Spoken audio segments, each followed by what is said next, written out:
कैसे हैं आप लोगों का वेलकम है मेरे चैनल पर। मैं आज आप लोगों को पढ़ाने वाला हूं प्रतिस्थापन विधि हो गया, विलोपन हो गया है, वर्ज्य गुणनखंड विधि पढ़ाने वाला हूं। ओके, लास्ट दो क्लास में मैंने आप लोगों को प्रतिस्थापन विधि और वर्ज्य गुणनखंड विलोपन विधि पढ़ा चुका हूं। आज मैं आप लोगों को पढ़ाने वाला हूं क्या, वर्ज्य गुणनखंड विधि। देखिए वर्ज्य गुणनखंड विधि क्या होता है, हम लोग इसको कैसे पढ़ पाते हैं, कैसे सीख पाते हैं। ओके, तो ये प्रश्न वाले 3.5 है। आज हम लोग इसका एनसीईआरटी का जितना भी क्वेश्चन है, सारा जो इंपॉर्टेंट क्वेश्चन है आप लोग को एग्जाम में आने वाला है, सारा क्वेश्चन देखते हैं। आप लोग प्लीज मेरे चैनल को लाइक कर दीजिएगा, शेयर भी कर दीजिएगा, सब्सक्राइब जरूर करिएगा। देखिए एग्जाम्पल 15 में आपसे क्या कहता है, एग्जाम्पल 15 से पहले आप क्या कीजिए, देखिए पहले थोड़ा सा वर्ज्य गुणनखंड विधि के बारे में देखिए। वर्ज्य गुणनखंड विधि क्या होता है वो देख लीजिए थोड़ा सा। जी, वर्ज्य गुणनखंड विधि में हम लोग कैसे इसको बनाते हैं। अगर मान लीजिए क्या होता है, a1x plus b1y plus c1 बराबर 0, दो क्या होगा, दो चर वाला दो रेखिक समीकरण होगा, है ना। ये कितना हो जाएगा, a2x plus b2y plus c2 बराबर कितना हो जाएगा 0। तो आपको किस विधि से सॉल्व करना है, वर्ज्य गुणन विधि से सॉल्व करना है। तो वर्ज्य गुणन विधि से अगर सॉल्व करते हैं ना, हम लोग पहले क्या लिखेंगे, x बटे लिखते हैं, उसके बाद क्या लिखेंगे, y बटे लिखते हैं, उसके बाद क्या लिखते हैं, 1 बटे लिखते हैं। बात समझ में आया। बीच में क्या रहेगा, बराबर का चिन्ह रहेगा। अगर आपको x बटे लिखना है ना, x के जो सामने वाला इसको ढक देंगे, क्या बच गया, ये वाला बच गया ना, ये पूरा बच गया। तो ये जो पूरा बच गया, इसमें हम लोग क्या करते हैं, क्रॉस मल्टीप्लिकेशन करते हैं, समझे। क्या करते हैं, क्रॉस मल्टी, इसको इसके साथ क्या करेंगे, क्रॉस करेंगे, और इनको फिर इनके साथ क्रॉस करेंगे। बात समझ में आया। यहाँ जो b का जो कोफिशिएंट है उसको लेंगे और जो अचर पद है उसको लेंगे। तो यहाँ पे b1 को किससे मल्टीप्लाई करेंगे, b1 को मल्टीप्लाई कर देंगे किसके साथ, c2 के साथ, किसके साथ, c2 के साथ। फिर बीच में क्या देंगे, माइनस देंगे, समझे। और b2 को फिर किससे मल्टीप्लाई कर देंगे, b2 को मल्टीप्लाई कर देंगे c1 के साथ। बात समझ में आया। क्या करेंगे, x बटे में b1 c2 minus b2 c1, मतलब वर्ज्य गुणनखंड विधि में क्रॉस मल्टीप्लिकेशन। जो x वाला चर है, x जो चर उसको पहले ढक लेंगे, उसके बाद ये जो बच गया उसको इस तरह से क्या कर देंगे, क्रॉस मल्टीप्लिकेशन कर देंगे। अब क्या हो गया, y आ गया, y के आगे में क्या लगा दो, आगे में माइनस लगा दो, ठीक है। x बटे में इतना माइनस y बटे में कितना हो जाएगा। अब y वाला टर्म को अब हम लोग इसको क्या करते हैं, अब y वाला टर्म को क्या कर देंगे, ढक देंगे। अगर y वाला टर्म को ढक देंगे तो क्या बच गया, या a1 a2 x का जो कोफिशिएंट है वो बच गया और अचर पद हो गया, तो उसको मल्टीप्लाई करेंगे। कैसे मल्टीप्लाई करेंगे, a1 को c2 के साथ मल्टीप्लाई करेंगे, क्या हो जाएगा, a1 c2, फिर बीच में क्या देंगे माइनस, उसके बाद a2 फिर कितना लिखेंगे, a2 c1, समझे। क्या कर दिया, इसको मल्टीप्लाई कर दिया, क्रॉस मल्टीप्लिकेशन। ओके, तो x बटे में इतना हो जाएगा, माइनस y बटे इतना हो जाएगा, और अचर पद फिर यहाँ पे क्या दे देंगे, बराबर दे देंगे। और अचर पद को क्या करेंगे, अगर अचर पद लेना है आपको 1 बटे में, तो अचर पद को ढक देंगे। अब क्या बच गया, a1 b2, देखिए तो क्या बच गया, a1 b2, फिर माइनस देंगे बीच में, और a2 b1, ऐसा होगा। बात आई समझ में, कैसे हम लोग करते हैं। ये क्या हो गया, यही वर्ज्य गुणनखंड विधि हो गया। इसी तरीके से आज हम लोग इसके बारे में क्या करने वाले हैं, सीखने वाले हैं। अगर आपको वर्ज्य गुणनखंड विधि से क्या करने के लिए कहेगा, बनाने के लिए कहेगा क्वेश्चन, तो x बटे में b1 c2 minus b2 c1 बराबर माइनस y बटे में a1 c2 minus a2 c1 बराबर 1 बटे में कितना हो जाएगा, 1 बटे में a1 b2 minus a2 b1, ऐसा हो जाएगा। बात समझे। ये क्या होता है, ये वर्ज्य गुणनखंड विधि होता है। आपका एग्जाम में कोई ऐसा पर्टिकुलर विधि नहीं आएगा बनाने के लिए कि आपसे कहेगा कि ये वाला विधि से बनाओ, ये वाला विधि से। आपको कहेगा कि इनको सिर्फ सॉल्व करो। सॉल्व करने का मतलब आपको जो मर्जी है उस विधि के द्वारा आप इसको क्या कर सकते हैं, सॉल्व कर सकते हैं, ठीक है। बात समझ में आ गया। अगर बात समझ में ना आई तो अब है ना, हम लोग इसको एग्जाम्पल के द्वारा समझ लेंगे। जस्ट एकदम एग्जाम्पल आने वाला है आगे में, तो उस एग्जाम्पल के द्वारा हम लोग इसको क्या करेंगे, सीख लेंगे। बात समझ में आया। अच्छा, एक कंडीशन और आप लोगों ने पढ़ रखा है, क्या कंडीशन पढ़ा है, अगर a1 x plus b1 y plus c1 बराबर 0, अगर दो चर वाला अगर एक रेखिक समीकरण आता है a2 x plus b2 y plus c2 बराबर 0, इस तरह का अगर कोई कंडीशन आता है, तो इस तरह के कंडीशन को हम लोग इसका तीन कंडीशन होता है। तीन कंडीशन क्या होता है, अगर a1 बाय में a2 बराबर b1 बाय में b2, अगर नॉट इक्वल टू कितना होता है, c1 बाय में c2 होता है, तो आप जानते हैं इसमें क्या होता है, कोई हल नहीं होता है। क्या होता है इसका क्या होता है, कोई हल नहीं होता है, कोई हल नहीं होता है, ठीक है। उसके बाद इसका ग्राफ क्या आता है, इसका ग्राफ होता है समांतर, आप लोग ये बात भी जानते हैं। ओके, अच्छा, अगर ऐसा आ जाता है a1 बाय में a2 not equal to b1 bye में b2 है ना, अगर ऐसा आ जाता है तो हम लोग क्या करते हैं कि अद्वितीय हल होता है। क्या होता है, अद्वितीय हल होता है। इसका क्या होता है, अद्वितीय हल होता है, ठीक है। और अद्वितीय हल में कितना ग्राफ, कैसा ग्राफ होता है, उसका ग्राफ प्रतिचिति होता है। अगर ऐसा होता है a1 बाय में a2 बराबर b1 बाय में b2 बराबर c1 बाय में c2, अगर ऐसा आ जाता है, तीनों बराबर हो जाता है, तो हम लोग क्या कहते हैं, हम लोग कहते हैं कि ये क्या अपरिमित रूप से अनेक हल है। क्या बोलते हैं हम लोग, अपरिमित रूप से अनेक हल है, अपरिमित रूप से अनेक हल है ना।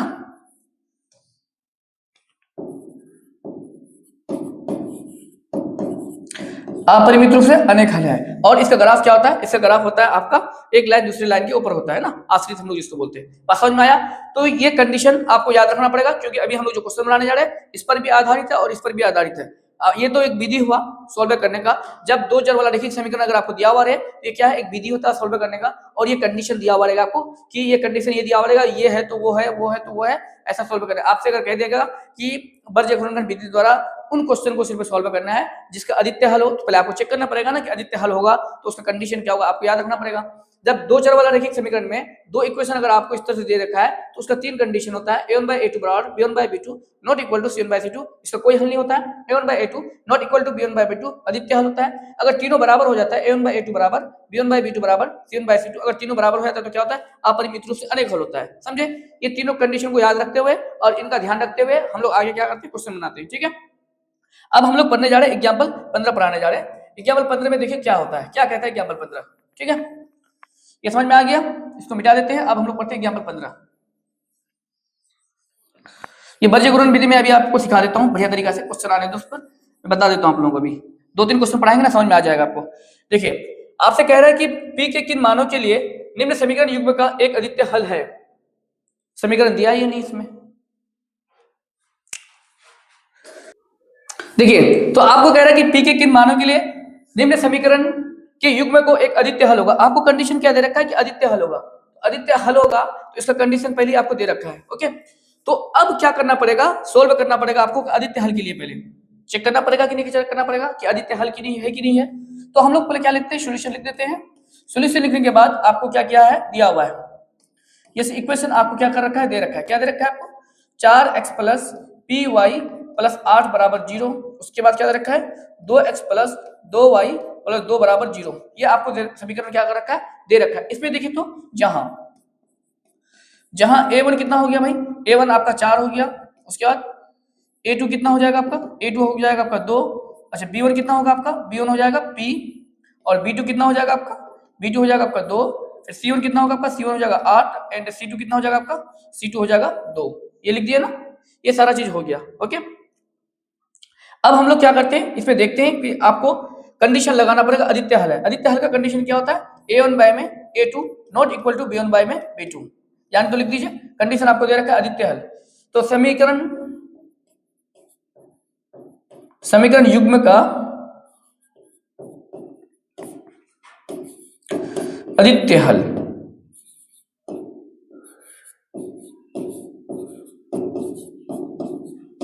अद्वितीय हल।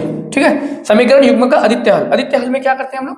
a1 बाय में a2 not equal to b1 bye में b2।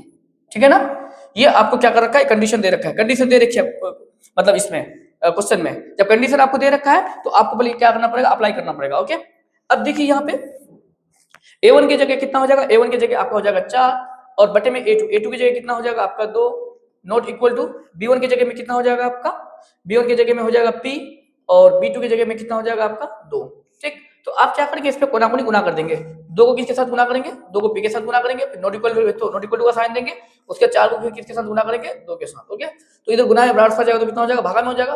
तो p नॉट इक्वल टू कितना हो जाएगा? 4 गुना 2 बटे में कितना हो जाएगा? 2 2 क्या हो जाएगा? कैंसिल हो जाएगा। क्या बचा? p नॉट इक्वल टू कितना बचा? 4 बचा। तो इसका मतलब क्या हो जाएगा? p का मान 4 अगर हो जाएगा तो ये निम्नलिखित जो समीकरण आपको दे रखा है 4x plus P Y plus 8 2x plus 2y plus 2 क्या हो जाएगा? अद्वितीय हल नहीं होगा। तो इसका मतलब p के बराबर कितना नहीं होना चाहिए? 4 बराबर p का मान 4 के बराबर नहीं होना चाहिए। अगर p का मान 4 के बराबर हो जाता है तो क्या हो जाएगा? ये अद्वितीय हल हो जाएगा। लेकिन p का मान 4 के बराबर नहीं होना चाहिए। बात समझे? तो p के अतिरिक्त p का मान 4 जो निकला तो 4 के अतिरिक्त अतिरिक्त मतलब अलावा 4 के अतिरिक्त p के मान का p का सभी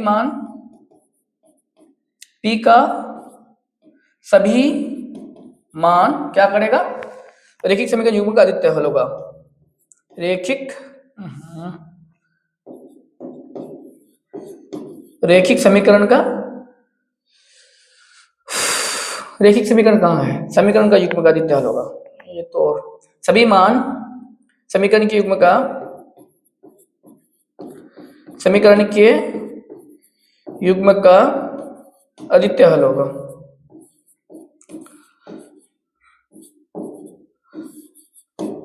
अद्वितीय हल होगा। बस समझ में आया? पी का मान 3 पे क्या नहीं होगा? 4 नहीं होगा। 4 के अलावा जो भी पी का मान होगा वो रेखीय समीकरण युग्म का क्या होगा? अद्वितीय हल होगा। समझे कि नहीं समझे? पी का मान 3 पे क्या नहीं होगा? 4 होगा। 4 नहीं होगा पी के किन मानों के लिए? तो पी के सिर्फ 4 के अतिरिक्त पी का मान सिर्फ 4 नहीं होगा, उसके अलावा जितना भी पी का मान होगा उसके लिए क्या होगा? आपका अद्वितीय हल होगा। लेकिन पी का मान सिर्फ क्या नहीं होगा? 4 नहीं होगा। ओके, ये आपका इसका क्या हुआ? आंसर हुआ। ठीक, चलते हैं हम लोग नेक्स्ट क्वेश्चन में। क्या है नेक्स्ट? देखिए आपसे फिर क्या कह रहा है कि के किस मान के लिए निम्नलिखित समीकरण युग्म के अपरिमित रूप से अनेक हल होंगे। अपरिमित रूप से क्या बोले? अनेक हल होंगे। तो आपको ये इक्वेशन दे रखा है, इस पर क्या दे रखा है कि अपरिमित रूप से अनेक हल के किस मान के लिए। तो आपको पहले क्या करना पड़ेगा? सॉल्व करना पड़ेगा इस इक्वेशन को। क्या दे रखा है आपको? गिवन डेट मतलब दिया है। क्या दिया है देख लीजिए थोड़ा सा। के एक्स प्लस 3y माइनस के माइनस 3 बराबर 0। उसके बाद कितना दे रखा है आपको? 12x प्लस के वाई माइनस के बराबर कितना दे रखा है? 0। तो आपको a1 यहाँ कितना हो गया? a1 हो गया आपका के, a2 कितना हो गया आपका? a2 हो गया आपका 12। उसके बाद b1 कितना हो गया? b1 हो गया 3। b2 कितना हो गया आपका? b2 हो गया आपका k। c1 कितना हो गया? c1 हो गया आपका k माइनस 3। समझे ना?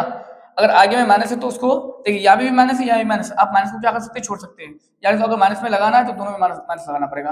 माइनस क्या हो जाएगा? माइनस के माइनस 3 एंड c2 कितना हो जाएगा आपका? c2 हो जाएगा आपका माइनस के। बात समझे? तो आपको क्या दे रखा है? कंडीशन क्या दे रखा है? अपरिमित रूप से अनेक हल। तो अपरिमित रूप से रैखिक समीकरण युग्म में क्या? अपरिमित रूप से अनेक हल है। ये कंडीशन आपको दे रखा है, अपरिमित रूप से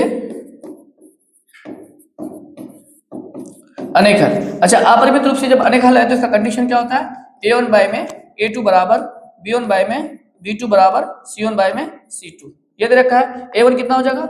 k बटे में कितना हो जाएगा? 12 बराबर b1 कितना हो जाएगा? 3 बटे में k हो जाएगा। ठीक है, और बराबर c कितना हो जाएगा? c की जगह माइनस के माइनस 3 और बटे में c2 कितना हो जाएगा? माइनस के हो जाएगा। ओके, ये माइनस माइनस अपने आप क्या हो जाएगा? कैंसिल हो जाएगा।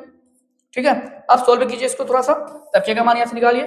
तो कितना हो जाएगा? k बटे में 12 बराबर 3 बटे में k बराबर कितना हो जाएगा? k माइनस 3 बटे में कितना हो जाएगा? k हो जाएगा। ठीक है, अब बारी बारी से इसको सॉल्व कीजिए। तो इसको अगर एक इक्वेशन क्या मान लेते हैं? फर्स्ट मान लेते हैं। इसको कितना मान लेते हैं? सेकंड मान लेते हैं। इसको कितना मान लेते हैं? थर्ड मान लेते हैं। आपको मानने की जरूरत नहीं है, आप क्या कर लेना, डायरेक्ट क्या कर लेना, इसको पहले सोल्व करेंगे। इन दोनों को सोल्व करेंगे, के का मान निकालेंगे। फिर इनको दोनों को सोल्व करके क्या करेंगे? के का मान निकालेंगे बारी बारी से। तो पहले क्या लेंगे? के बटे में 12 बराबर 3 बटे में के। तो इसको गुना गुनी क्या कर दीजिए? गुना कर दीजिए। के को के साथ गुना करेंगे और 3 को किसके साथ गुना करेंगे? 12 के साथ। के गुना के कितना हो जाएगा? के स्क्वायर बांट के कितना हो जाएगा? 36। तो इधर स्क्वायर हटाएंगे तो उधर क्या चलेगा? रूट चलेगा। आपको पता है जब स्क्वायर हटाते हैं तो उधर क्या चलता है? प्लस माइनस रूट चलता है ना, प्लस माइनस रूट चल जाएगा। के बराबर कितना हो जाएगा? प्लस माइनस कितना हो जाएगा? 6 हो जाएगा। बात समझे?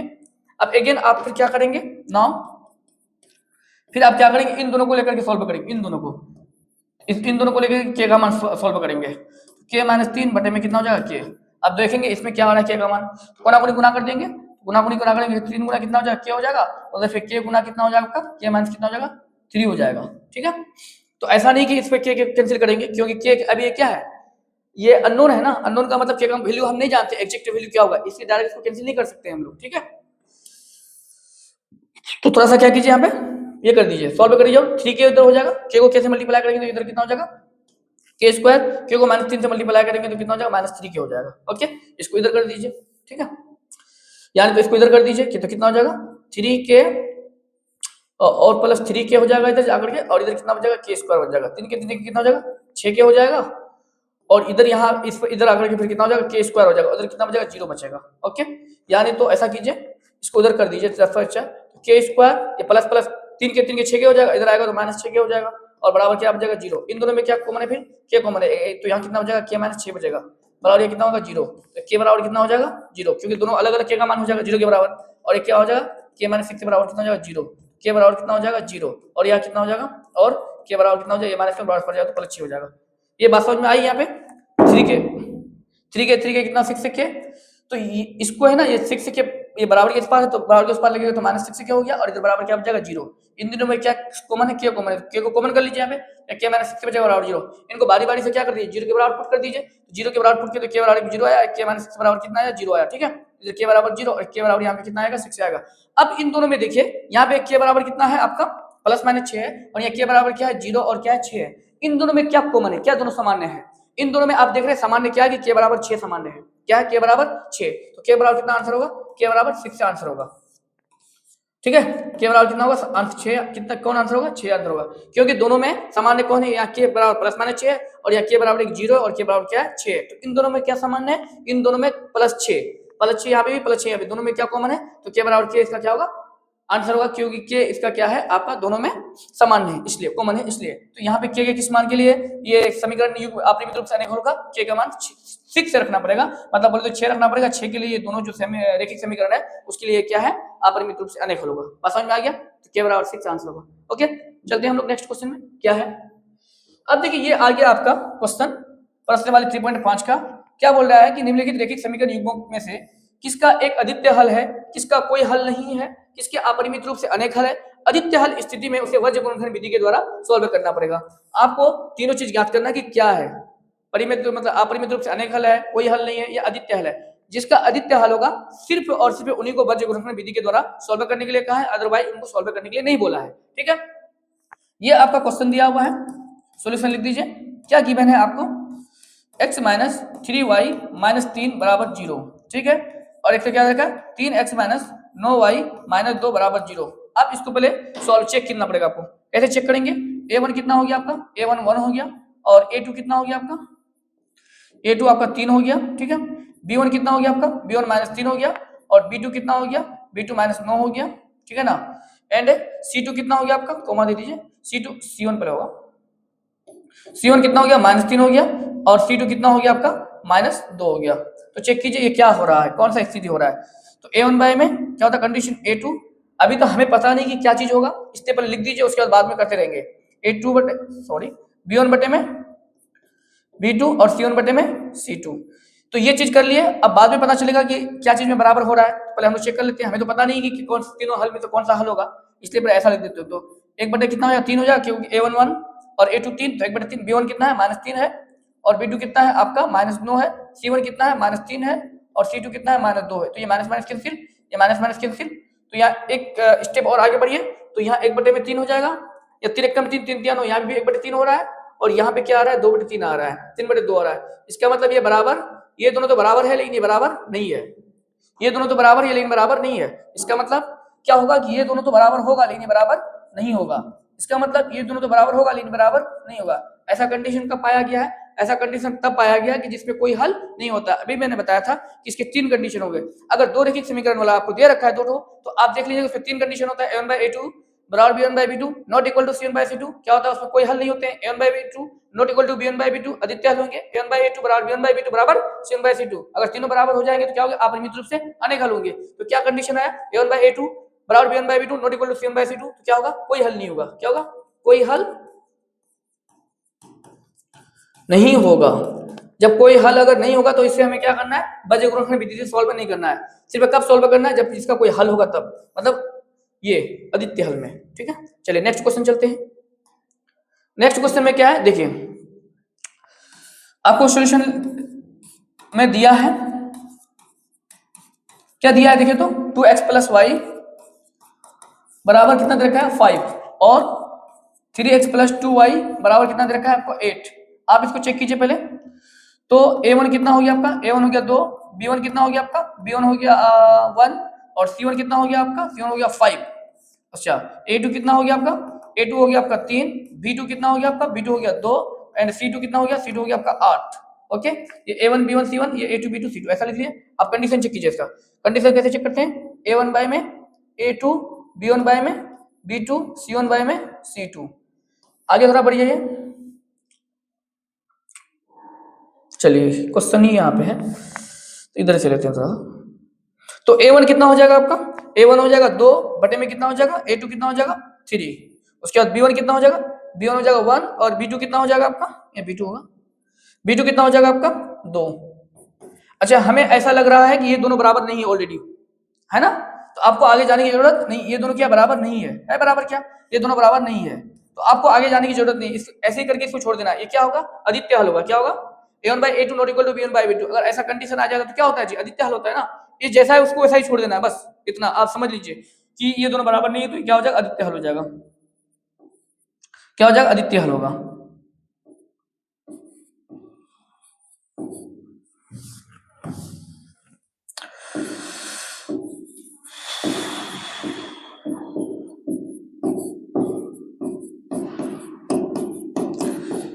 आदित्य हल होगा। क्या हो जाएगा, आदित्य हल होगा। जब आदित्य हल हो जाएगा तो उसको क्या करना पड़ेगा हमें, बज्र गुणनखंड विधि से उसको क्या करना है, सॉल्व करना है। थोड़ा सा मैं इसको क्या कर देता हूँ, ऊपर कर देता हूँ, ठीक है ठीक है। तो बज्र गुणनखंड विधि से आप देखिए, बज्र गुणनखंड विधि से कैसे सॉल्व करते हैं इसको, बज्र गुणन विधि से।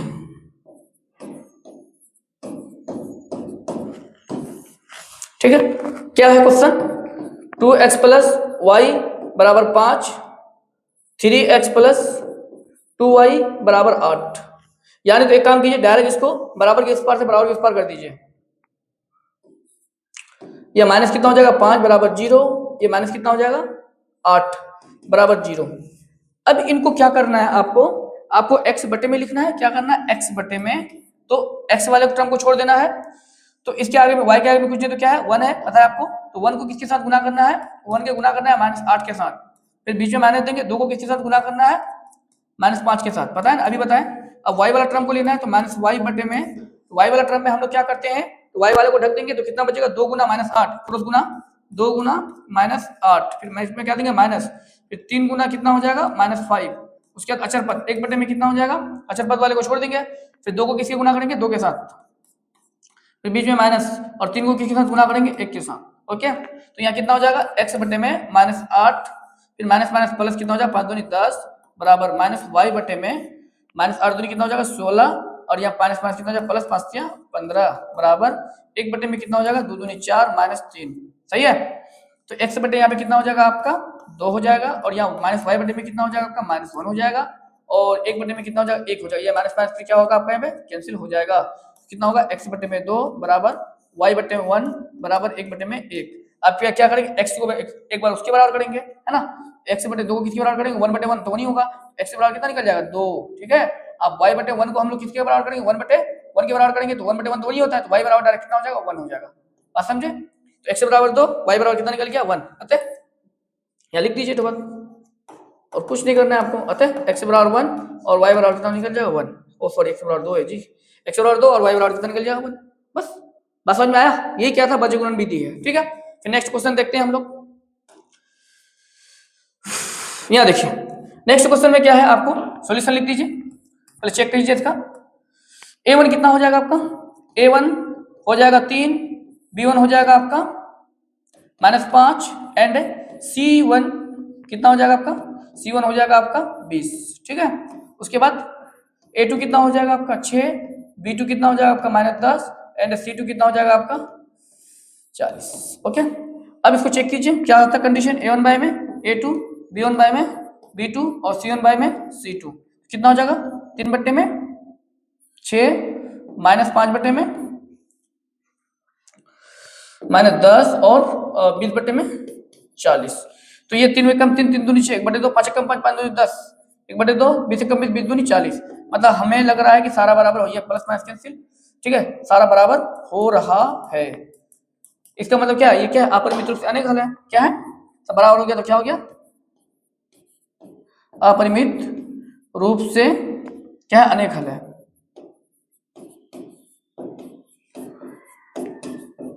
अनेक हल है, बात समझे, ये क्या अपरिमित रूप से अनेक हल है। जब अपरिमित रूप से अनेक हल है तो आपको बज्र गुणनखंड विधि से इसको क्या करना है, सॉल्व नहीं करना है। ठीक है, मैं लेकिन आप लोगों को यहाँ पे करके सिखाता हूँ एक ठो, ये है ना, करके मैं सिखाता हूँ आप लोगों को कि बज्र गुणनखंड विधि से सॉल्व करना कैसे है। ठीक है, बज्र गुणनखंड विधि से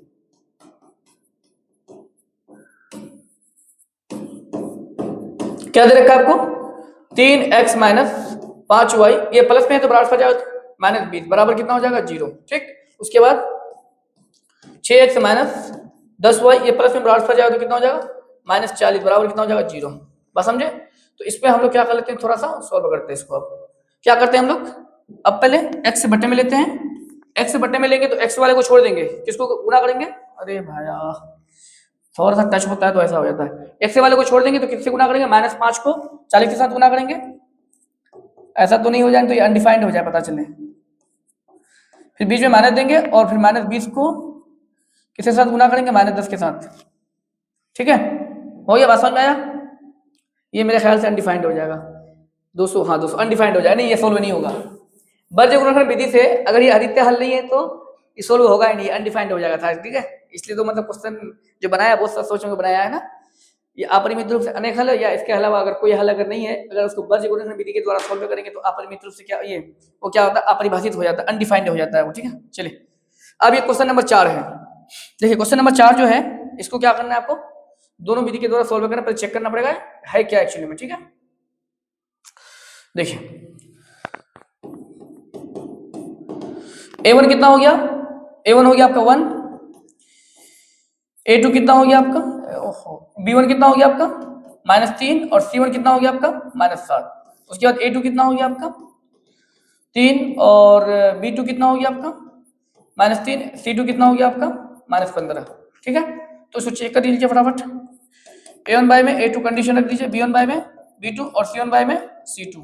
A1 बाय A2 कितना हो जाएगा 1/3, और यह B1 का -3/3। अच्छा देखिए तो अब आगे जाने की जरूरत नहीं है, 3/3 ये क्या, ये माइनस प्लस हो जाएगा, 3/3 कैंसिल होगा, 1 हो जाएगा, तो 1/3 और यहाँ 1, तो ये बराबर होगा, नहीं होगा, बराबर नहीं है, ये बराबर नहीं है, ये बराबर नहीं है। मतलब A1 bye A2 not equal to क्या हो गया, B1 बाय B2। आगे आपको जाना ही नहीं है, तो क्या हो जाएगा, आदित्य हल हो जाएगा। क्या हो जाएगा, आदित्य हल है। क्या है भाई,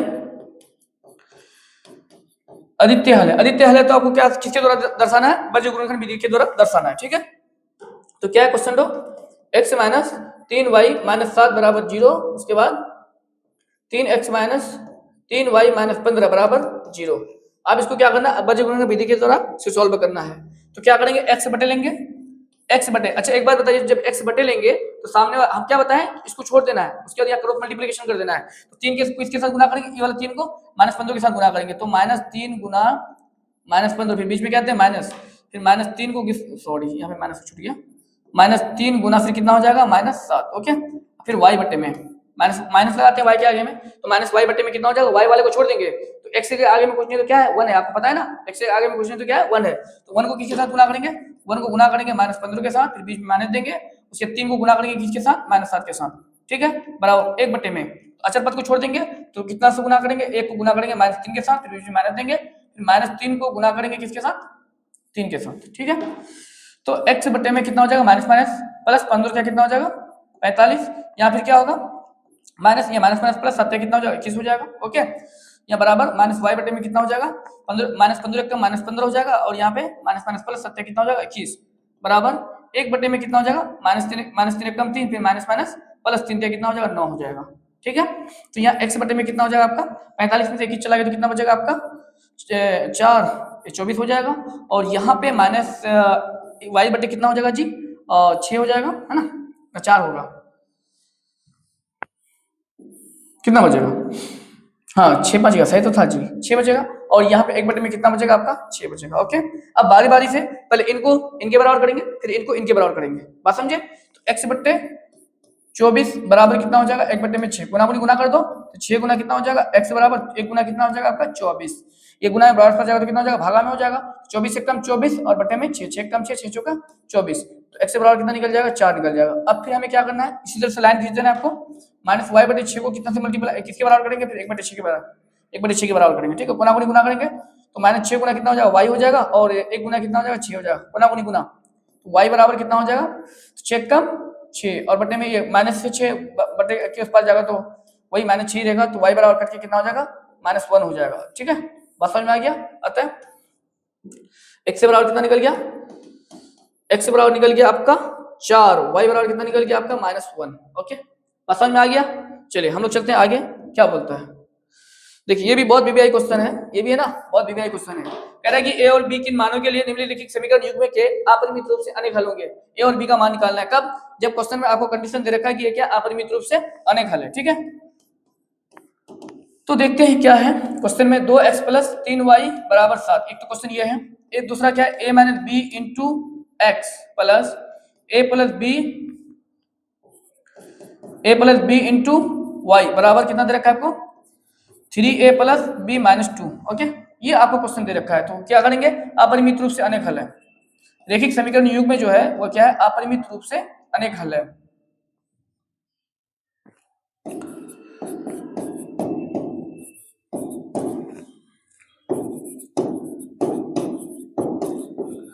अपरिमित रूप से क्या अनेक हल है, तो क्या हो जाएगा a1 बाय में a2 बराबर b1 बाय में b2 बराबर c1 बटे में c2।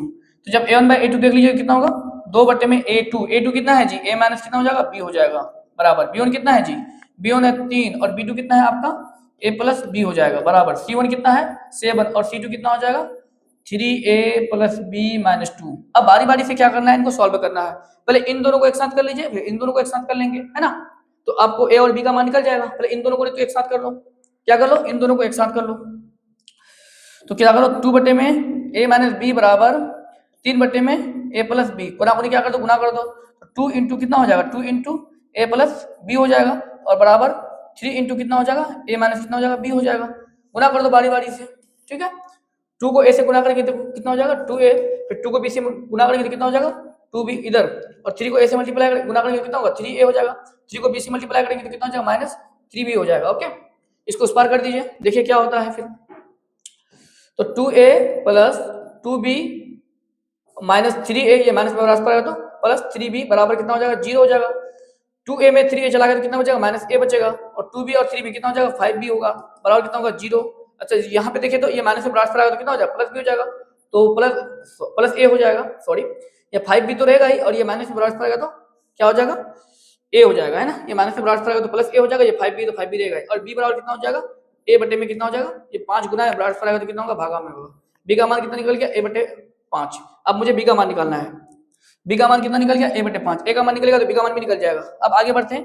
अब जहां जहां b है वहां उसकी जगह हम लोग क्या रख सकते हैं a बटे 5 रख सकते हैं, ठीक है। अब यहाँ पे इनको और इनको एक साथ ले लेते हैं, क्या इनको एक साथ ले लो, तब लेके सोल्व करो, तब क्या निकलता है 3 बटे में a प्लस b बराबर 7 बटे में 3a प्लस b माइनस 2, ठीक है ना। अब कोना गुना कर दो, कोना गुना करेंगे तो 3 इंटू इसके साथ गुना करेंगे 3a प्लस b माइनस 2 बराबर 7 इंटू ए प्लस बी। ओके, 3 क्या कितना हो जाएगा 9a हो जाएगा प्लस 3b हो जाएगा माइनस 3 दूनी 6 हो जाएगा, इधर यहाँ पे 7a हो जाएगा प्लस कितना हो जाएगा 7b हो जाएगा। ओके, अब इसको इस पार कर दीजिए 9a प्लस 3b, ये प्लस में तो बराबर पर आएगा तो माइनस 7a, ये प्लस में बराबर पर आएगा तो माइनस 7b। अच्छा, ये माइनस में बराबर पर जाएगा तो कितना हो जाएगा प्लस 6 हो जाएगा। ओके, एक बात और देख लीजिए, तो यहाँ पे 9a में 7a चला गया तो कितना बचेगा आपके पास 2a बचेगा। ओके, 3b में 4b चला जाएगा तो कितना बचेगा माइनस 4b बचेगा। ओके, और इधर बच जाएगा आपका 6। अब a की जगह में क्या रखने बोला हूँ, या सॉरी b की जगह कितना रखने बोला हूँ a बटे 5, तो रख दो।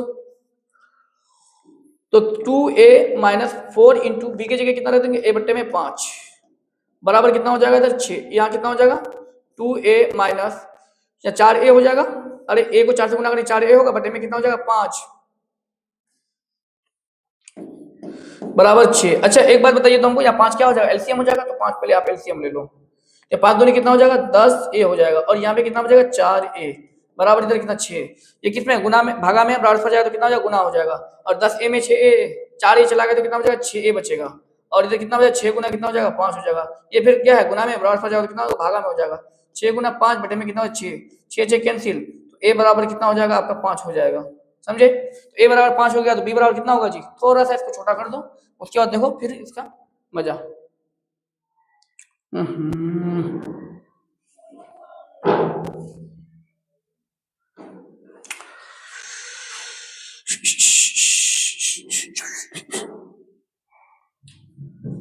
हो जा हाँ बस, चलो इधर देखो भाई। तो यहाँ पे अब क्या है b बराबर कितना दे रखा है आपको a बटे 5, a बटे 5, तो b बराबर कितना होगा जी, a की जगह कितना रख देंगे 5 रख देंगे, 5 बटे 5 कैंसिल हो गया कितना होगा जी b बराबर 1 हो जाएगा, b बराबर कितना हो जाएगा 1। तो ये निकालने बोल रहा था, आते हैं a बराबर कितना निकल गया 5 और b बराबर कितना निकल गया 1, और फाइनली ये क्या हो गया आपका आंसर हो गया। बस समझ में आया कि नहीं आया, कोई प्रॉब्लम इसमें? बहुत बढ़िया क्वेश्चन है, एग्जाम में बहुत बार ये क्वेश्चन पूछ चुका है। ठीक है, चलते हैं हम लोग आगे वाला क्वेश्चन में क्या कहता है आपसे। बोला के किस मान के लिए निम्नलिखित समीकरण युग्म में कोई हल नहीं है। के किस मान के लिए कोई हल नहीं, तो ये तो बहुत इजी है, कोई हल नहीं है। तो यहाँ पे आपको देखिए क्वेश्चन क्या दे रखा है, सोल्यूशन पे देख लीजिए आप।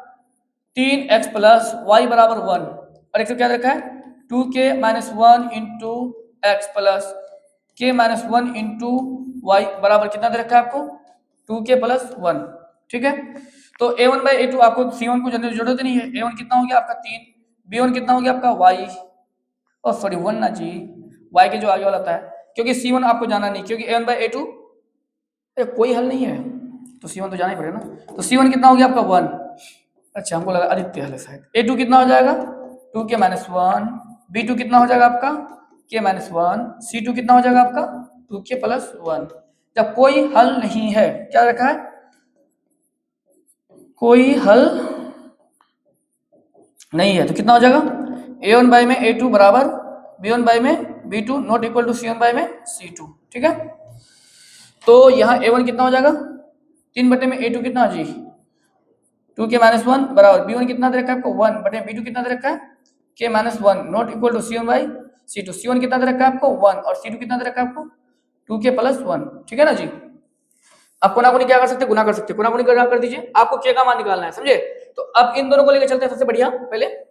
तो 3 बटे में कितना हो जाएगा 2k माइनस 1 बराबर 1 बटे में k माइनस 1।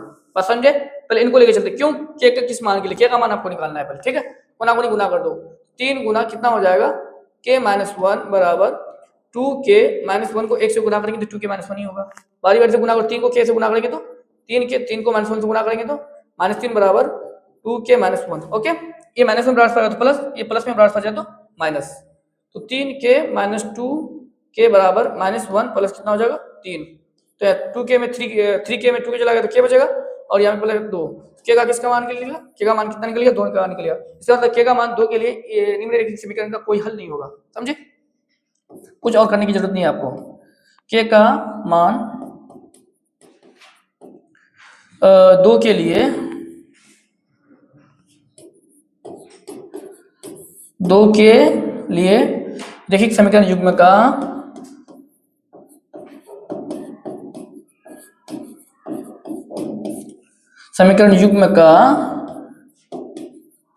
कोई हल नहीं है।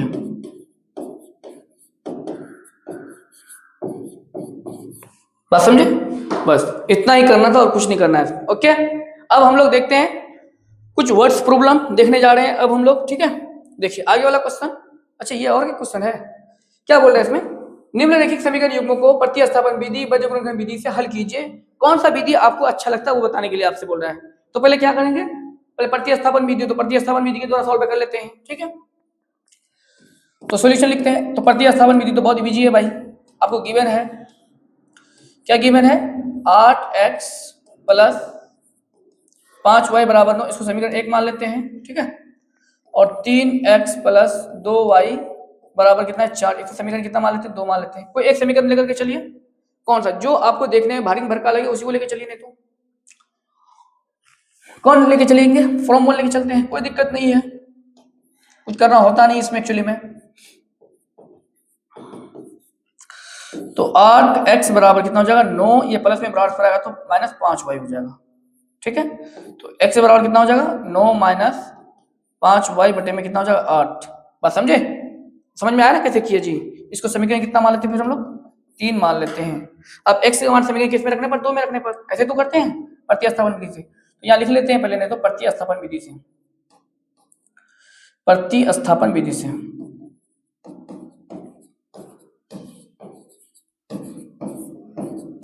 प्रतिस्थापन विधि से, ठीक है।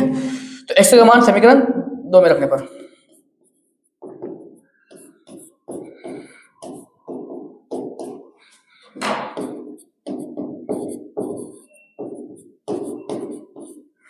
x का मान समीकरण 2 में रखने पर, ठीक है, x का मान रख दिया समीकरण 2 में। तो 3 इंटू एक्स, एक्स की जगह कितना रख देंगे 9 माइनस 5y, और y में कितना हो जाएगा 8, और प्लस कितना है 2y, प्लस 2y, और बराबर इधर कितना हो जाएगा 4। ठीक है, गुना कर दो बारी बारी से ऊपर में, तो इसको क्या कर दिया, गुना कर दीजिए बारी बारी। 3 9 कितना हो जाएगा 27 माइनस 3 दूनी 3 5 कितना हो जाएगा 15y और बटे में क्या हो जाएगा यहाँ पे 8 प्लस 2y बराबर 4। यहाँ पे फिर क्या ले लीजिए एलसीएम ले लीजिए आप 8 को, तो यहाँ पे कितना होगा 27 माइनस 15y प्लस 8 दूनी कितना हो जाएगा यहाँ पे 16y। ठीक है, 8 दूनी कितना होगा 16y हो जाएगा और बराबर कितना होगा 4, ये भागा में बराबर जाएगा तो कितना हो जाएगा गुना हो जाएगा। ठीक है, तो 27 माइनस 15y में 16y चला गया तो सिर्फ प्लस y बचेगा। ठीक है, 4 गुना कितना बचेगा 8, बात समझे ना। तो 27 प्लस y बराबर 8 चौके कितना हो जाएगा 32, ये प्लस में बराबर हो जाएगा तो कितना हो जाएगा माइनस हो जाएगा। 32 माइनस कितना हो जाएगा 27, तो y बराबर कितना हो जाएगा 32 में 27 चला गया तो 7 5 12, y का मान कितना निकल जाएगा 5 निकल जाएगा। ठीक है, y का मान कितना निकल जाएगा 5। अब y का मान समीकरण किस में रख दो 3 में रख दो, x का मान निकल जाएगा। तो y का मान समीकरण किस में रखने पर 3 में रखने पर y का मान समीकरण 3 में रखने पर कितना हो जाएगा x बराबर कितना हो जाएगा 9 माइनस 5 इंटू वाई, वाई की जगह कितना रख देंगे जी 5 और बटे में कितना रख देंगे जी 8, तो 9 माइनस 25 और बटे में कितना हो जाएगा 8, तो ये कितना हो जाएगा 9 में से 25 चला गया तो कितना हो जाएगा माइनस 16 और बटे में 8 8 कम 8 8 दूनी 16, तो x बराबर कितना निकल जाएगा आपका माइनस 2 निकल जाएगा। ठीक है, तो आते हैं x बराबर माइनस 2 और y बराबर कितना निकल जाएगा 5 निकल जाएगा। एक तो ये निकल गया। अब हम लोगों को क्या क्या करना है बाह्य गुणनखंड विधि से, किससे बाह्य गुणनखंड विधि, उससे भी सॉल्व करना है। तो इसको थोड़ा सा हम लोग क्या कर देते हैं स्मॉल साइज में कर देते हैं, थोड़ा जगह ले लेते हैं हम लोग। ठीक, ये तो हो गया। अब हम लोग चलते हैं बाह्य गुणनखंड विधि से। बाह्य गुणनखंड विधि से समीकरण आपको क्या दे रखा है 8x प्लस 5y बराबर 9, इसको इस पार कर देते हैं तो 8x प्लस 5y माइनस 9 बराबर कितना हो जाएगा 0 हो जाएगा। ठीक, और एक से क्या रखा है 3x प्लस 2y, अच्छा ये प्लस में है ना, 4 प्लस में बराबर आ गया तो माइनस 4 बराबर कितना हो जाएगा 0, डायरेक्ट कर दिए। ठीक है, अब आपको निकालना है पहले x बटे क्या हम बोले हैं आप जानते हैं x वाले को ढक देंगे। अब क्या बचेगा 5 को किसके साथ गुना करना है 5 को गुना करना है माइनस 4 के साथ, फिर माइनस देंगे बीच में और 2 को गुना करना है किसके साथ 9 के साथ, बराबर y बटे में माइनस y देते हैं, आपको पता है क्या देते हैं माइनस y। अब y वाले को छोड़ देना है, आप किसको क्या करेंगे 8 को गुना करना है माइनस 4 के साथ, बीच में माइनस देते हैं, फिर 3 को गुना करना है किसके साथ 9 के साथ, बराबर 1 बटे में।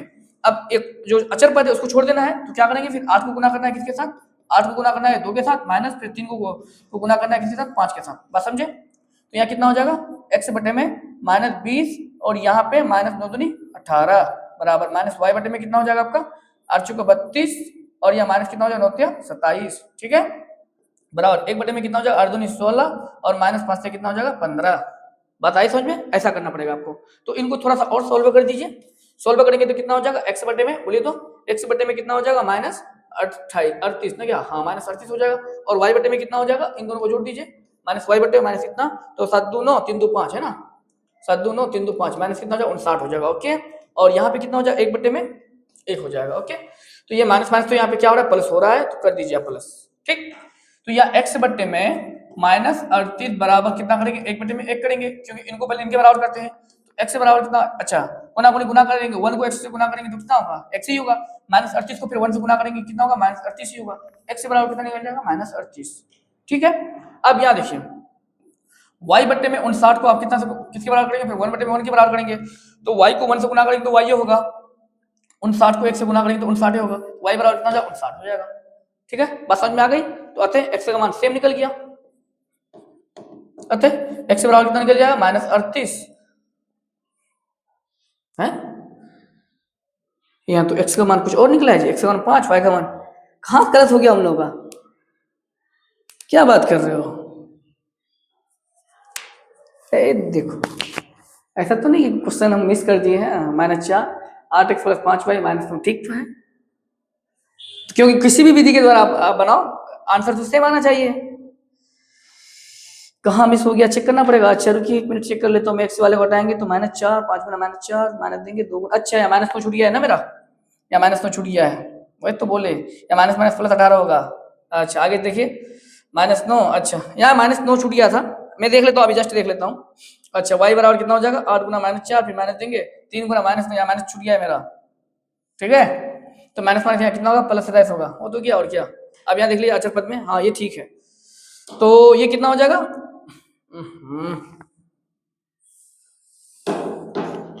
अब ये x बटे कितना बचेगा आपका, -2, और y बटे कितना बचेगा जी, 7 5 12 -5, ठीक है। और आगे ऊपर में पहले से माइनस था, माइनस है ना जी, -y बटे कितना था, तो -5 बराबर कितना होगा, 1 बटे में 1।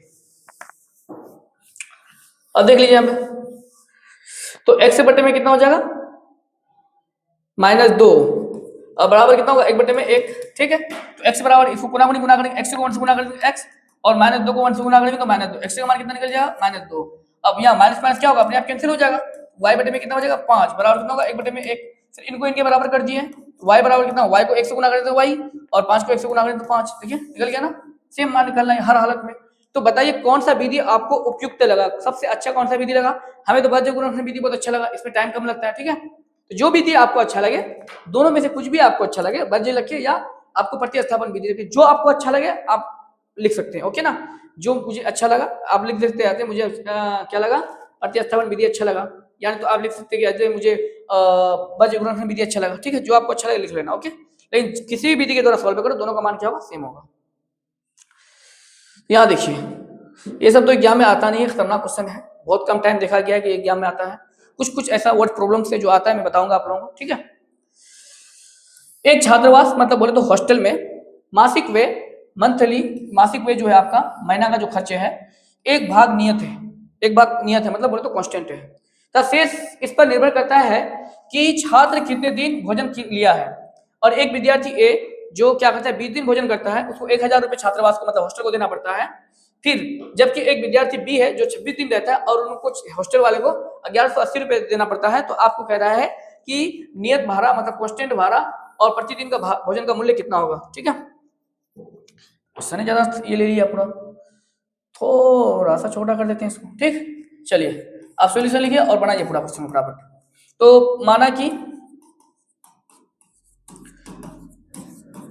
नियत भाड़ा कितना मान लेते हैं, नियत भाड़ा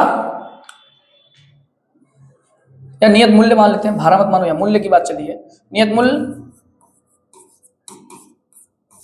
एट x रुपए तथा प्रतिदिन का मूल्य y रुपए। x नियत मूल्य कितना मान लिया, x रुपए, और प्रतिदिन का मूल्य कितना मान लिया, y रुपए। मासिक y क्या करता है, एक भाग नियत वो तो मान लिया, इस पर निर्भर करता है कि एक छात्र कितना दिन रहता है, 20 दिन रहता है, कितना दिन रहता है, 20 दिन, 20 दिन भोजन करता है, वो कितना हो जाएगा प्रश्न से। अच्छा एक तो बात पढ़िए, यहाँ पे देखिए, यहाँ क्या लिखा हुआ है, निम्न समस्या रैखिक समीकरण युग्म बनाइए, इनके हल यदि उनका अस्तित्व है तो किसी बीज गणित विधि से सॉल्व कीजिए। जो आपको अच्छा लगे, कोई जरूरी नहीं कि बज्र गुणनखंड विधि से सॉल्व करना है, जो आपको उपयुक्त लगे, जो आपको अच्छा लगे उसके द्वारा आप सॉल्व कर सकते हैं, ठीक है। क्या भाई एक क्या करता है, 20 दिन भोजन करता है तो कितना रहता है, 1000 रुपये जमा करना पड़ता है, तो 20 दिन, तो इसमें कुछ नियत दिन भी है, नियत दिन कितना x है, तो कितना हो जाएगा x प्लस 20y बराबर कितना हो जाएगा 1000 रुपये। आपको सर ये कैसे लिख दिया आप, देखिए देखिए भैया, या ऐसा है ना, एक विद्यार्थी जिसका नाम ए है, वो 20 दिन क्या करता है, भोजन करता है, तो 20 दिन तो भोजन करता है, तो कुछ दिन ऐसा भी होगा कि वो जो नियत मूल्य जो है वो देना पड़ेगा उसको ना। क्या कह रहा है कि एक छात्रावास है, एक हॉस्टल है जहाँ पे कुछ स्टूडेंट्स रहता है, ठीक है। अगर आपको क्या करता है कि एक भाग नियत है उसका, एक भाग, एक मासिक, एक महीना में क्या करता है कि एक भाग मतलब एक महीना में 30 दिन होता है ना जी, तो 30 दिन में इसको 3 भागों में बांट दो, 10 दिन 10 दिन 10 दिन, 10 दिन हुआ, 10 दिन हुआ, ये 10 दिन हुआ, इसका एक भाग नियत है 3 भाग में से, मासिक निकाल जो विषम, मासिक व्यय का एक भाग नियत है, तो एक भाग मतलब मान लीजिए कि नियत है 10 दिन, 10 दिन खाओ या मत खाओ, आपको जितना हॉस्टल को पे करना है पे करना पड़ेगा। उसके बाद आपके पास कितना बच गया, 20 दिन बच गया, हम मान लेते हैं क्वेश्चन, आपके पास 20 दिन बच गया। अब 20 दिन में आप जितना दिन खाओगे उसको अलग से पैसा देना पड़ेगा आपको, ठीक है। तो वो 20 दिन खाया, इसका मतलब 20 दिन खाया तो एक महीने में 20 दिन है, तो इसका मतलब कुछ दिन ऐसा होगा जो उसका नियत भाग है ना, 10 दिन उसका नियत भाग होगा, तो 10 दिन को x मान लिया और 20 y बराबर कितना हो गया, 1000 रुपये हो गया, ठीक है। अब आगे चलते हैं क्वेश्चन को, फिर आगे क्या कहता है, फिर अगेन प्रश्न से, क्वेश्चन बहुत बड़ा है, इतना आंसर छोटा हुआ कहने की बात नहीं है। अगेन प्रश्न से आगे बढ़िए, क्या कहता है, बोल रहे कि फिर एक दूसरा विद्यार्थी जो 26 दिन क्या करता है, भोजन करता है, दिन नाम उसका 26 दिन भोजन करता है, तो छात्रावास को 1180 रुपये देना पड़ता है। एक भाग तो नियत है, इसका मतलब 4 दिन उसका नियत होगा और 26 दिन उसने क्या किया है, भोजन किया है। 26 हुआ और कितना देना पड़ा है, 1180 रुपये देना पड़ा है उसको। इसको समीकरण 1 मान लीजिए, इनको समीकरण कितना मान लीजिए, 2 मान लीजिए। अब किन्हीं भी विधि के द्वारा, अब किसी भी विधि के द्वारा इनको क्या कर सकते हैं, सॉल्व कर सकते हैं आप, इसमें कोई कंडीशन नहीं है। बात समझे? तो देखिए अगर हम समीकरण 2 में से समीकरण 1 को घटा देंगे तो ये कैंसिल हो जाएगा, ये कैंसिल हो जाएगा, डायरेक्ट मेरा x और y का मान निकल जाएगा। तो हम लोग क्या कर देते हैं, कुछ भी नहीं करते हैं, डायरेक्ट समीकरण 2 माइनस समीकरण 1, किसी भी विधि के द्वारा आप इसको सॉल्व कर सकते हैं, ठीक है ना। तो x प्लस 26y, लेफ्ट वाले को लेफ्ट वाले के साथ घटाएंगे, सॉरी लेफ्ट वाले को लेफ्ट वाले के साथ घटाएंगे और राइट वाले को राइट वाले के साथ, कितना हो जाएगा, x प्लस 20y बराबर कितना हो जाएगा, 1180 रुपये माइनस 1000 रुपये, ठीक है ना जी। तो यहाँ पे माइनस कर दीजिए, x plus 26y plus minus minus x plus minus minus 20y बराबर कितना होगा जी, 1180 रुपये। तो 0 या 8 और यहाँ 180 बचेगा। यहाँ देखिए जी, यहाँ प्लस में और ये माइनस में कैंसिल, 26y में 20y चला गया तो कितना बचेगा जी, बोलिए थोड़ा सा, 6y बचेगा। सो गए ना क्या आप लोग, 6y और ये कितना बचेगा, 180 रुपये होगा, ठीक है। और यहाँ पे y बराबर कितना हो जाएगा आपका, 180 बटे में 6, 6 कम 6 6 18, मतलब y बराबर कितना होगा, 30 रुपये हो जाएगा। चलो 30 रुपये बाद में लिखेंगे, लेकिन y का मान कितना निकला, 30 निकला। अब y का मान किसी भी समीकरण में रख करके x का मान निकाल दीजिए, 1 में रखिए, 2 में रखिए, y का मान समीकरण 1 में रखने पर, 1 में रखने पर, ठीक है। तो कितना हो जाएगा, x प्लस 20y बराबर कितना हो जाएगा जी, 1000 हो जाएगा। ओके, x प्लस 20 गुना y, y की जगह कितना देंगे, 30 बराबर कितना हो जाएगा, 1000। तो x प्लस कितना हो जाएगा, 600 हो जाएगा ये, और बराबर कितना हो जाएगा, अरे भाई अरे भाई अरे भाई 1000, x बराबर कितना हो जाएगा, 1000 माइनस 600 हो जाएगा। ओके, तो x बराबर कितना निकल जाएगा आपका, 400, ठीक, x बराबर 400। अच्छा एक बात बताओ, उसका नियत मूल्य कितना हो गया, 400 रुपये हो गया, और प्रतिदिन का भाड़ा कितना हो गया, 30 टका हो गया, 30 टका प्लेट खाना मिला आपको, मतलब समझे कि नहीं समझे। अतः ये कहने का मतलब था, अतः नियत मूल्य कितना हो गया इसका, नियत मूल्य 400 रुपये हो गया, और प्रत्येक दिन का भाड़ा कितना हो गया,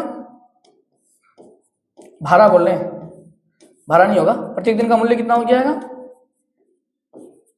60 रुपये हो जाएगा, सॉरी 30 रुपये जी, 30 रुपये हो जाएगा, ठीक है ना। बात समझ में आ गया, इतना ही लिखना था आपको। ओके, क्वेश्चन बहुत लेंदा है, लेकिन आपको करना क्या है, इस तरह सॉल्व करना है, इजी तरीका से निकल जाएगा। ओके, क्वेश्चन लेंदी होने से कुछ नहीं होता है, आपको समझना पड़ेगा थोड़ा सा।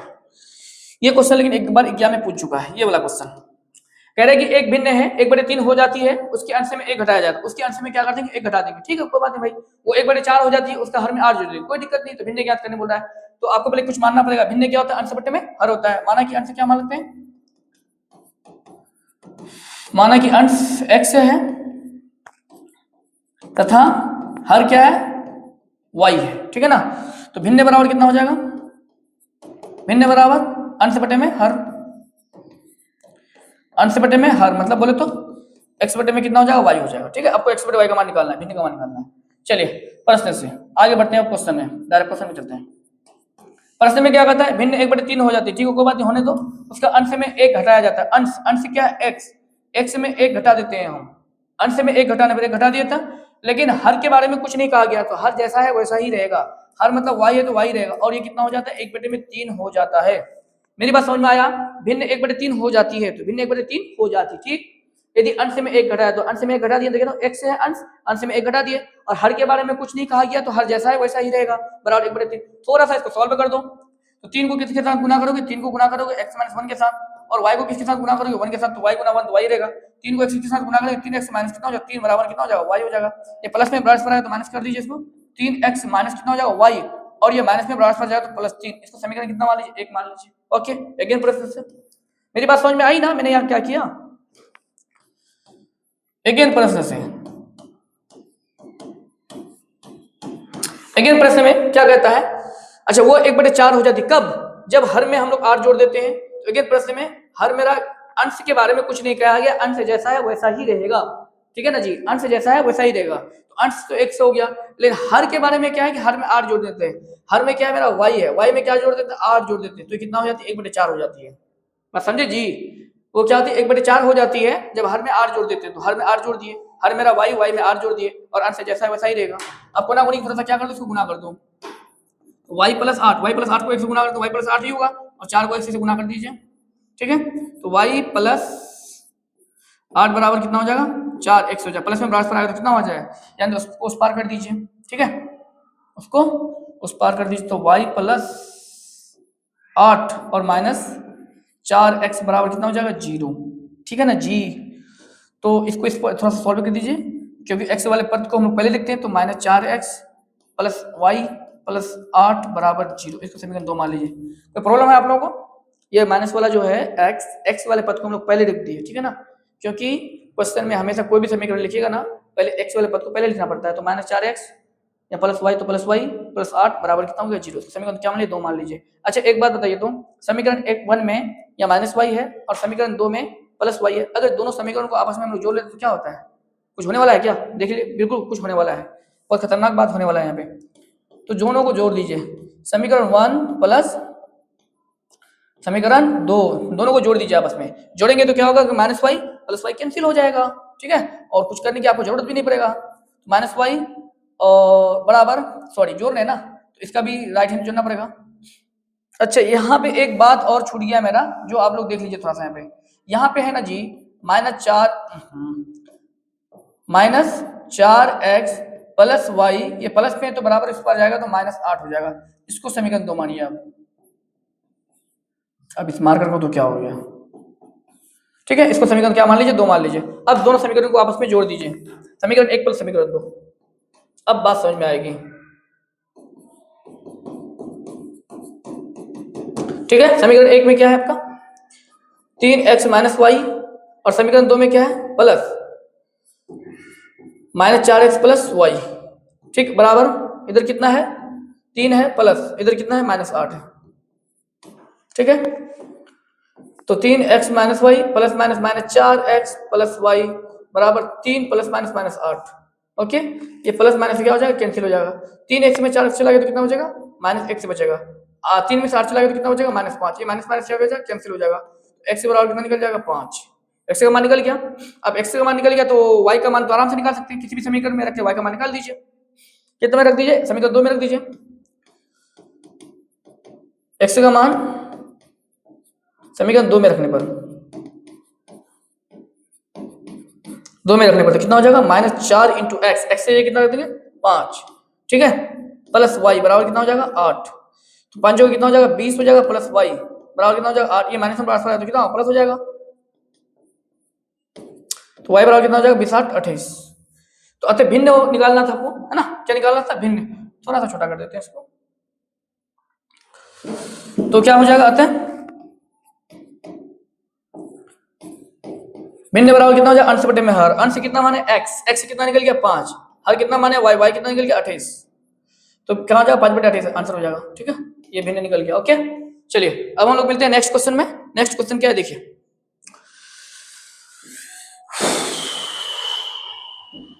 बना दे,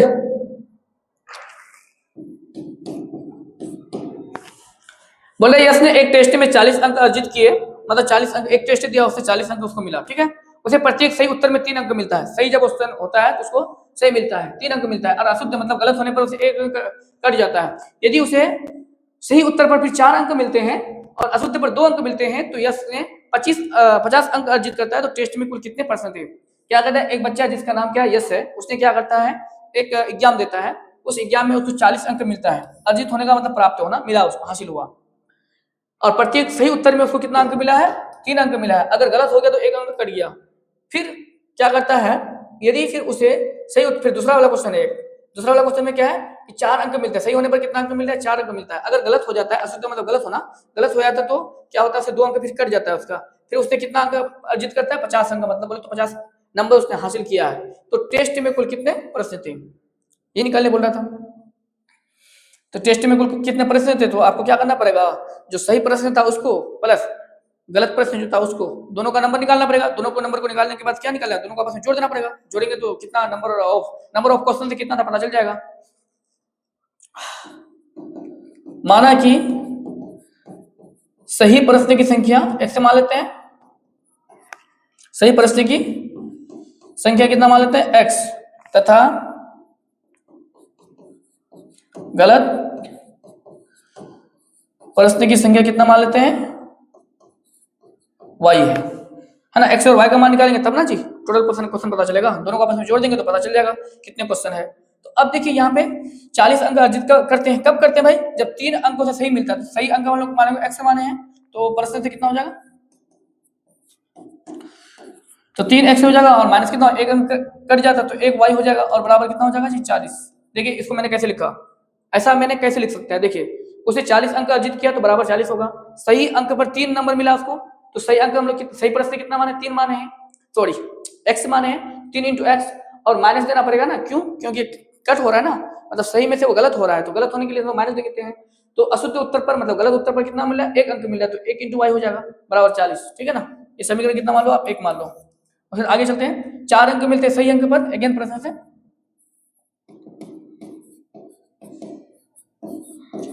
तो 4x हो जाएगा और माइनस कितना हो जाएगा, 2 अंक कट जाता है तो 2y हो जाएगा, और इसको कितना नंबर मिल जाता है भाई, 50 नंबर मिल जाता है। तो इन दोनों में क्या समय, 2 से 2 को बाहर कर लो, तो यहाँ कितना बचेगा आपका, 2x माइनस कितना बचेगा यहाँ y बराबर 50, ठीक है ना। 2x माइनस y बराबर 50 बटे कितना हो जाएगा जी 2, देखो कम तो 25 दूनी 50, 2x माइनस y बराबर कितना निकल जाएगा 25। इसको समीकरण कितना मान लेते हैं, 2 मान लेते हैं, बात समझे। चलिए आगे बढ़ते हैं थोड़ा सा अब हम लोग, तो हमें कुछ नजर आ रहा है क्या, बिल्कुल आ रहा है, ये माइनस वाई है, ये भी माइनस वाई है, इन दोनों समीकरणों को आपस में घटा देते हैं तो ये माइनस माइनस प्लस हो जाएगा, दोनों कैंसिल हो जाएगा, कोई दिक्कत नहीं है, बहुत इजी तरीका से बन जाएगा। तो समीकरण 1 माइनस समीकरण 2, ठीक है, कितना हो जाएगा, तो 3x माइनस वाई, अरे 1y लिखो या y, बात तो बराबर है ना, माइनस कितना हो जाएगा 2x माइनस वाई बराबर 40 माइनस 25, ठीक है। 3x माइनस वाई या माइनस कितना हो जाएगा 2x हो जाएगा, माइनस माइनस कितना हो जाएगा प्लस वाई बराबर कितना, 40 से 25 चला गया तो कितना हो जाएगा 15, ठीक है। तो ये minus Y plus Y cancel, 3x में 2x चला गया तो कितना हो जाएगा x हो जाएगा बराबर कितना निकल जाएगा 15। अब y का मान कितना इजी तरीका से निकल गया बताइए, अब y का मान रख दीजिए, x का मान रख दीजिए तो y का मान निकल जाएगा, किस समीकरण में रखिएगा, समीकरण 1 में रख देते हैं, है ना। x का मान समीकरण 1 में रखने पर ठीक है, कितना है भाई, तो 3x माइनस वाई बराबर कितना दे रखा आपको 40।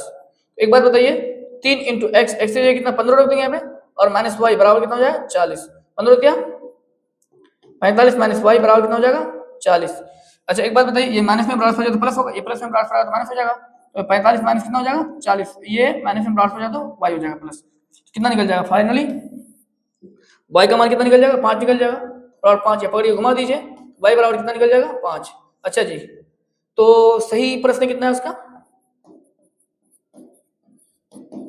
सही प्रश्न कितना है, सही प्रश्न कितना है उसका 15 है, और सही प्रश्न की संख्या ऐसा लिखना अच्छा लगेगा, सही प्रश्न की जीरो का मतलब संख्या कितना है 15 है, और गलत प्रश्न की संख्या कितना है y कितना निकला जी 5 है। कुल टेस्ट में कुल कितने प्रश्न थे, ये है, तो कुल प्रश्न कितना हो जाएगा, कुल प्रश्न कितना होगा x प्लस वाई, सही प्लस गलत क्या जी, अरे कुल प्रश्न क्या होगा सही प्लस गलत, सही जितना है उतना प्लस गलत उतना है उतना, हमें प्रश्न से मतलब है ना, कितना अंक आया उससे अब हमको कोई मतलब नहीं है, कुल प्रश्न कितने थे टेस्ट में, तो मतलब प्रश्न क्या होता है, क्या गलत वाला प्रश्न नहीं होगा, क्या क्वेश्चन दिया रहता है ना गलत हुआ आपका, तो मतलब क्या हुआ सही प्लस गलत, सही कितना x, गलत वाला कितना है y है, दोनों को जोड़ दीजिए कितना हो जाएगा 15 प्लस 5 कितना हो जाएगा 20 हो जाएगा, इसके बाद 20 आंसर, कुल प्रश्न कितना था तो 20 था, ठीक है। 15 जिसमें से उसका 15 नंबर क्या हुआ, 15 क्वेश्चन उसका सही हुआ और 5 क्वेश्चन क्या हो गया गलत हो गया। चलिए आगे बढ़ते हैं, चलिए छोड़िए इसको, आगे लास्ट वाला क्वेश्चन एक बार एग्जाम पर आ चुका है इसलिए पढ़ा देते हैं उसको, ठीक है। बोल रहा है एक आयत का क्षेत्रफल 9 वर्ग इकाई कम हो जाता है यदि उसकी लंबाई 5 इकाई कम कर दी जाती है और चौड़ाई 3 इकाई बढ़ा दी जाती है। चलो भाई को बात देख लेते हैं, हमको लंबाई और चौड़ाई के बारे में कुछ पता नहीं है, जब लंबाई और चौड़ाई के बारे में कुछ पता नहीं है तो कुछ क्या कर लेते हैं मान लेते हैं, माना कि लंबाई क्या मान लेते हैं x मान लेते हैं, माना कि लंबाई कितना है x तथा चौड़ाई कितना है y है, चौड़ाई कितना है y है। देखो भैया प्रश्न में आपसे क्या कहता है, बहुत बारीकी से समझने वाली बात है क्वेश्चन, बोले कि क्षेत्रफल 9 वर्ग इकाई क्या होती कम हो जाती है, क्षेत्रफल 9 वर्ग इकाई क्या होती कम हो जाती है। क्षेत्रफल अभी क्या हो जाएगा, लंबाई गुना चौड़ाई, लंबाई x चौड़ाई y, तो आयत का क्षेत्रफल कितना होता है, लंबाई गुना चौड़ाई होता है, मतलब x y हो जाएगा क्षेत्रफल इसका। तो क्षेत्रफल कितना होता है, 9 वर्ग इकाई कम हो जाती है। कब, जब इसकी लंबाई 5 इकाई क्या हो जाती है, 5 इकाई कम कर दी जाती है। 5 इकाई क्या कर दी जाती है, कम कर दी जाती है। 5 इकाई कम कर दी जाती है, लंबाई 5 इकाई कम कर दी तो कितना हो जाएगा, x माइनस 5 हो जाएगा, कोई दिक्कत। और चौड़ाई फिर क्या कर दी, और चौड़ाई 3 इकाई बढ़ा दी जाती है तो कितना हो जाएगा, y प्लस 3 हो जाएगा। तो इसका क्षेत्रफल जो है एक्स वाई, उसमें 9 वर्ग इकाई कम हो जाती है। बात है, क्वेश्चन अच्छा खासा घुमा हुआ था। देखिए क्या कर रहा है कि लंबाई 5 इकाई कम कर दी जाती है, तो लंबाई कितना है, x में 5 कर दें कम, चौड़ाई 3 इकाई बढ़ा दी जाती है, तो चौड़ाई कितना है, y है, y में 3 जोड़ देंगे, क्योंकि लंबाई गुना चौड़ाई होता है, लंबाई कितना हो गया, आप x माइनस 5, चौड़ाई कितना हो गया, x प्लस 3। अब देखिए उनके क्षेत्रफल में 9 वर्ग इकाई कम कर दिए, उनका क्षेत्रफल कितना है, एक्स वाई है, और उसमें 9 वर्ग इकाई कम कर देंगे तो कम करने का मतलब माइनस 9 हो जाएगा। समझे कि नहीं समझे। अब इनको थोड़ा सॉल्व कर दो, एक्स वाई के साथ गुणा करेंगे कितना हो जाएगा, एक्स वाई हो जाएगा, एक्स प्लस 3 के साथ गुणा करेंगे कितना हो जाएगा, 3x हो जाएगा, और यहाँ फिर माइनस 5 को y के साथ गुणा करेंगे माइनस 5y, प्लस माइनस 5 से कितना हो जाएगा, 15 हो जाएगा, बराबर एक्स वाई माइनस 9। ये और ये क्या हो जाएगा, कैंसिल हो, क्यों कैंसिल होगा, बीच में अगर बराबर रहे, दोनों तरफ सेम साइन है, दोनों सेम नंबर है तो कैंसिल हो जाता है वो, ठीक है ना। तो ये फाइनली कितना बचेगा आपके पास, 3x माइनस 5y बराबर माइनस 9, और ये माइनस में बराबर पड़ जाए तो कितना होगा जी, प्लस 15। 3x माइनस 5y बराबर 15 में 9 6 लगे तो कितना हो जाए 6। इसको समीकरण कितना मान लेते हैं, 1 मान लेते हैं। अब आगे प्रश्न में चलिए, अगेन प्रश्न से अगेन प्रश्न में क्या बोलता है, आप देखिए यदि लंबाई 3 इकाई और चौड़ाई 2 इकाई बढ़ा दी जाए, दोनों को बढ़ा रहा है, लंबाई को भी बढ़ा रहा है और चौड़ाई को भी बढ़ा रहा है, तो कितना हो जाएगा, लंबाई कितना हो जाएगा, x प्लस 3 हो जाएगा, इंटू चौड़ाई कितना हो जाएगा, 2 इकाई बढ़ा रहा है तो y प्लस कितना हो जाएगा, 2 हो जाएगा, और उनके क्षेत्रफल कितना है, x प्लस वाई है, तो उनके क्षेत्रफल फिर क्या है, 67 वर्ग इकाई बढ़ा दी जाती है तो प्लस 67 हो जाएगा, ठीक है। उनके क्षेत्रफल कितना है, एक्स वाई है ना जी, लंबाई x चौड़ाई y, तो क्षेत्रफल कितना होगा, लंबाई गुना चौड़ाई, मतलब x इंटू वाई हो जाएगा। क्षेत्रफल में क्या कर 67 वर्ग इकाई बढ़ा दिए तो 67 वर्ग इकाई बढ़ा दिए।